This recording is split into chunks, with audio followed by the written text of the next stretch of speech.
Question వచ్చేసి if 2 into 6 equals to 4, 3 into 9 అనేది 4, 4 into 26, so 5 into 40. So first మనం try చేద్దాం. సో ఫస్ట్ నేను ఏమనుకుంటున్నానంటే ఫస్ట్ ఇక్కడ 4 వచ్చింది కదా, 2 - 6 చేస్తే 4 వచ్చింది కావచ్చు అనుకున్నాను. బట్ ఇక్కడ 9 - 3 చేస్తే 4 రాదు. ఇక్కడ 4 - 20 చేస్తే ఇది కూడా రాదు. సో మన ఫస్ట్ తప్పు. సో ఇక్కడ 4 వచ్చిందంటే మరి ఏం చేస్తే 4 వచ్చింది అనేది మనం తెలుసుకోవాలి. సో మనం అడిషన్ చేద్దాం, ఓకేనా. 2 into 6 ఉంది కదా, దీన్ని అడిషన్ చేస్తే మనకు ఎంత వస్తుంది? 8 వచ్చింది కదా. ఈ 8ని ఈ 2తోని డివైడ్ చేయండి. 2 1s 2 4s, సో 4 అనేది వచ్చింది. నెక్స్ట్ 3 into 9 ఉంది కదా, ఇవి రెండింటిని ప్లస్ చేయండి. ఎంత వస్తుంది? 12 వస్తుంది. సో ఫస్ట్ మనం ఈ 8కి స్టార్టింగ్ నెంబర్తో డివైడ్ చేసాం కదా, యాజ్ ఇట్ ఈస్ ఈ 12కి దేంతో డివైడ్ చేయాలి? స్టార్టింగ్ నెంబర్తో చేయాలి.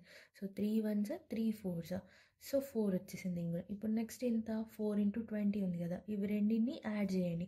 యాడ్ చేస్తే ఎంత వస్తుంది? 24 స్టార్టింగ్ నెంబర్తో చేయండి. తర్వాత ఇప్పుడు ఎంత వస్తుంది మనకు? 6 వస్తుంది. 4 1s 4 6, ఓకేనా. 6 వచ్చేసింది. నెక్స్ట్ 5 into 40, దీన్ని యాడ్ చేస్తే ఎంత వస్తుంది? 40 + 5 ఎంత? 45 స్టార్టింగ్ నెంబర్తో డివైడ్ చేయండి.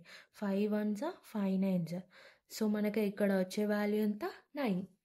నెక్స్ట్ క్వశ్చన్ వచ్చేసి 2 3 13 4 5 41 6 7.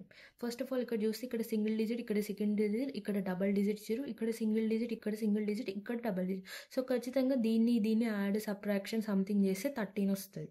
సో దీన్ని చేస్తే 41 వస్తుంది. అలాగే దీన్ని చేస్తే ఏదో ఒకటి వస్తుంది. అదొకటైతే మనకి ఫస్ట్ క్లారిటీ వచ్చింది. ఫస్ట్ ఇక్కడ 2 ఉంది, 2ని 3 ఉంది, 2 3s 6 వస్తుంది. సో 2ని మనం డబల్ చేద్దాం, ఓకేనా.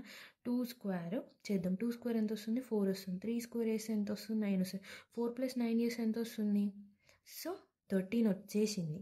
ఇప్పుడు నెక్స్ట్ దీని లెక్కనే చేద్దాం. 4 స్క్వేర్ 5 స్క్వేర్ 16 వస్తుంది, 25 వస్తుంది. 4 స్క్వేర్ + 25 16 + 25 ఎంత వస్తుంది? 41 ఎగ్జాక్ట్గా వచ్చేసింది. ఇప్పుడు నెక్స్ట్ 6 స్క్వేర్ + 7 స్క్వేర్ చేద్దాం. 6 స్క్వేర్ is 36, 7 స్క్వేర్ is 14.